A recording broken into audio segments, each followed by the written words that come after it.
अस्सलामुअलैकुम वरहमतुल्लाहि वबरकातुहू। इत्तेहाद न्यूज़ में आप सभी का खैर मकदम है।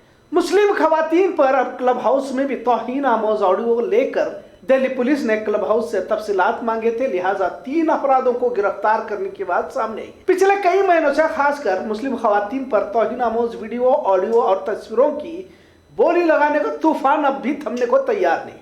क्लब हाउस पर कई ग्रुप सरगर्म हैं जो अपने आप को हिंदुत्ववादी कहते हुए मुस्लिम खवातीन पर गंदे अल्फाजों के जरिए बदनाम करने की कोशिश करते रहते हैं। सुल्ली डील्स बुल्ली बाई ऐप के बाद अब क्लब हाउस के ग्रुप्स पर कार्रवाई की जा रही है। सोशल मीडिया पर वैसे भी मुसलमानों को लेकर फिरका परस्त तंजुमों के अफराद सरगर्म रहते हैं और इन्हें इसी तरह की तरबियत भी दी जाती है। अब जब यूपी के साथ दीगर 5 रियासतों में इंतखाबात होने जा रहे हैं तो किसी तरह मुसलमानों को निशाना बनाकर अक्सरियत हिंदुओं को वर्गलाने की कोशिश की जा रही है। जाहिर है तमाम बातों का इल्म आईबी या खुफिया एजेंसियों को रहने के बावजूद कार्रवाई जल्द क्यों नहीं होती, ये भी एक सवाल है। पर पिछले कुछ दिनों से इंतजामिया हरकत में है और कुछ गिरफ्तारियां हो भी रही हैं। अब क्लब हाउस चाट मामला सामने आया है जिसमें गिरफ्तारियां हुई है। आखिर यह सब कुछ बढ़ क्यों रहा है और कॉलेज में पढ़ने वाले तलबा और तालिबात भी इस नफरती गिरोह का हिस्सा कैसे बनते जा रहे हैं? वाज़ा रहे कुछ ऐसी मिसालें देखी जा रही हैं जिसमें महज 18 से 23 साल की लड़का लड़कियां मुसलमानों से बेइंतहा नफरत करने लगे। क्लब हाउस मामले में गिरफ्तार ओंकेश्वर ठाकुर ने पुलिस तहकीक में इस पर रोशनी डालते हुए कहा कि 2014 में जब यह नई क्लास में पढ़ता था तो तब पहली मर्तबा इसके हाथ में मोबाइल फोन आया। तभी भाजपा की मोदी हुकूमत इख्तिदार पजीर हुई। मोबाइल की दुनिया इतनी अजीब है कि जिस तरह इंसानी जहन मुलविस होता रहता है, इसे मालूम ही नहीं होता कि वो कितना बड़ा समाज माशरे के नफरती गिरोह का हिस्सा बन चुका है। सुबह शाम मुसलमानों के खिलाफ मैसेजेस, ट्वीट, मीम, टिकटॉक पर एक जहरीला प्रोपेगेंडा भाजपा और हिंदुत्ववादियों की जानिब से चलाया जा रहा था, जो अब भी जारी है। और अब तो इसका दायरा वसी हो चुका है। पढ़ाई में ज्यादातर कमजोर रहने वाले बच्चे और अब तो होशियार कॉलेज के बच्चे भी मुस्लिम मुखालिफ एजेंडे को बढ़ावा देने वाली मुहिम में सरगर्म रहते देखा जा रहा है। जिस तरह से मीडिया, सोशल मीडिया और अखबार जो हिंदुत्ववादी सोच और फिक्र से मुतासिर है, इसकी जड़ में अक्सर और बेशतर नौजवान फंसते जा रहे हैं। ब्राह्मणवाद, मनुवाद, जातिवाद को बढ़ावा दिया जाता है, जिसके लिए बड़े पैमाने पर इन्हीं फिरका परस्तों की जानिब से इस तरह की कार्रवाइयां चलाई जाती है। जातिवाद, मनुवाद, ब्राह्मणवाद को सही ठहराते हुए मुसलमानों के खिलाफ मुनज़्ज़म साजिश के तहत जहनों को मुतासिर किया जाता है। लिहाजा इसके 2 गिरोह बनाए गए जिसकी बुनियाद हिंदुत्ववाद पर मुबनी होती है। इन 2 गिरोह के नाम है ट्रेड्स और रायता है। ट्रेड्स हिंदुत्व पुरानी तहजीब को नाफिज करने के बराबर मरकज में बैठी भाजपा हुकूमत को सही ठहराते हुए मुस्लिम मुखालिफ जहर को समाज में पैवस्त करना चाहती है। सोशल मीडिया और आईटी सेल के जरिए इस जहर को इतना जहनों में घोल दिया जाता है कि जिससे सैकड़ों ज़ोंबी कैसा पैदा होते पता ही नहीं चलता। लिहाजा इस खतरनाक खेल का हिस्सा महज 20 से 23 उम्र के लाखों नौजवान बन चुके हैं, जिसमें बड़ी तादाद लड़कियों की भी है।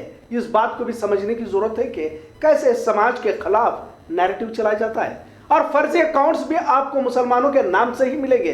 अभी जो गिरफ्तारी अमल में आई है, इस क्लब हाउस अकाउंट का नाम बिस्मिल्लाह है। गिरफ्तार किए गए शख्स का असली नाम राहुल कपूर है। जब ऐप पर इसने खुद को बिस्मिल्लाह नाम से रजिस्टर्ड किया था और मुस्लिम खातून के खिलाफ फहश, बेहुदा और तौहीन आमोज अल्फाज इस्तेमाल किए जाते थे। अब तक गिरफ्तार नौजवानों के नाम श्वेता सिंह जो एक लड़की है, 18 साल की है, विशाल झा, मयंक रावत, नीरज बिश्नोई, ओंकेश्वर ठाकुर, यश पराशर, जैष्णव कक्कर, आकाश, नीरज सिंह। इनकी उम्र महज 18 से 23 साल तक की है।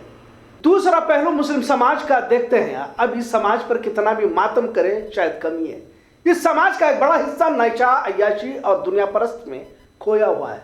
अगर कोई कॉलेज पढ़ भी रहा है तो इसे महज रुपया कमाना है, इसलिए समाज के लिए, माशरे के लिए कुछ करना नहीं है। मुस्लिम लड़कियों के ऐसे कई मामले महज पिछले कुछ महीनों में सामने आए हैं जो कॉलेज पढ़ते हैं, जिसमें गैरों से भागकर शादी करना पसंद किया हुआ है।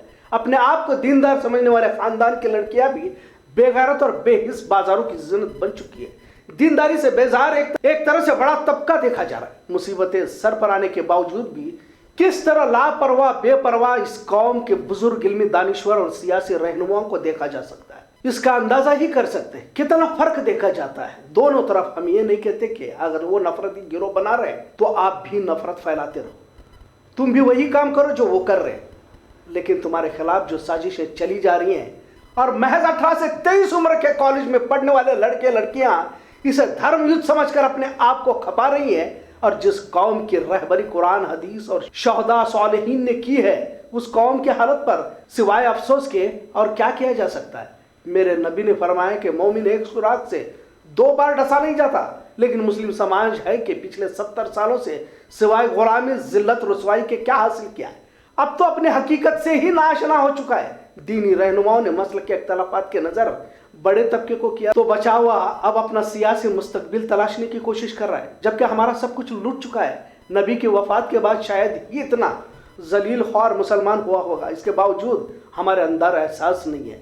गोया दिल पत्थर बन चुके हैं। एक बहन के सिर्फ दुपट्टे को छूने पर कभी जंगे हुआ करती थी, आज एक कौम बेगैरती की दलदल में इतनी पस्ती में जा चुकी है। हर घर की इज्जत बाजारों में उछाली जा रही है, लेकिन इसे एहसास होने को तैयार नहीं। और जब किसी कौम का ज़मीर ही मर जाता है तो इसका कटना भी लाजिम हो जाता है। धर्म संसद के जरिए खुलेआम मुसलमानों के कत्लेआम की बात हो रही है, लेकिन पूरा माशरा आज भी ऊंची इमारतें तामीर करने में, लाखों के तकरीबात, शादी खाना आबादी में मसरूफ है। बहुत संजीदगी से सोचने की जरूरत है।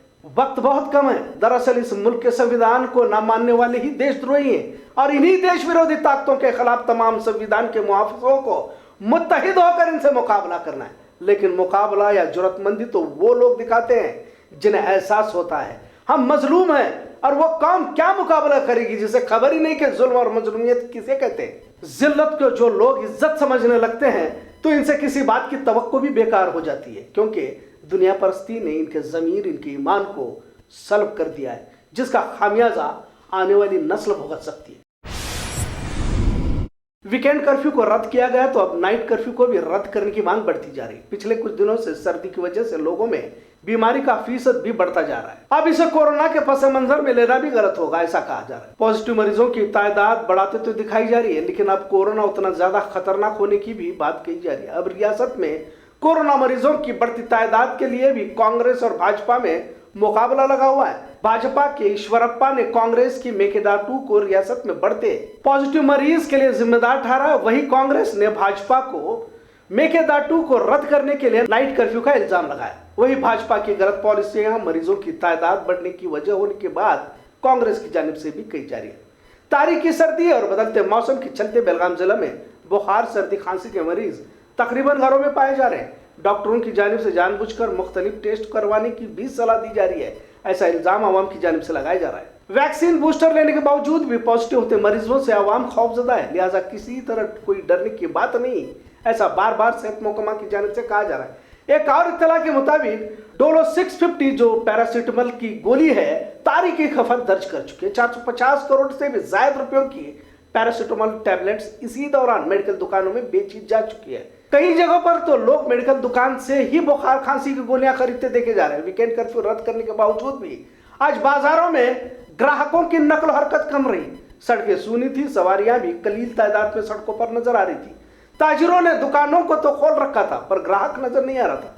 आवाम में अब भी शायद वीकेंड कर्फ्यू को लेकर उलझन हो सकती है, ऐसा महसूस किया जा रहा है। बसेस तो शुरू थी, पर सवारियां बेहद कम नजर आ रही थी। कोरोना पॉजिटिव होने की रफ्तार वैसे तो बढ़ ही रही है, पर अस्पतालों में मरीज न के बराबर दाखिले। बड़े सियासी लीडरों को भी पॉजिटिव होने की खबरों पर आवाम में संजीदगी से तबसरा करने की बजाय महज खबरों में रहने के लिए पॉजिटिव होते हैं कहते देखा जा रहा है। कुल मिलाकर पॉजिटिव मरीजों की तादाद भले ही बढ़ जाए, लेकिन आवाम ने शायद कोरोना को नजरअंदाज कर रोजमर्रा की जिंदगी जीने का फैसला कर लिया है, और शायद हुकूमत भी तमाम पाबंदियों को हटाने पर मजबूर हो चुकी है। वजीर सेहत के सुधाकर ने कांग्रेस पर गैरसाइंसी तरीके से कोरोना पर बयान दिए जाने के इल्जाम लगाए।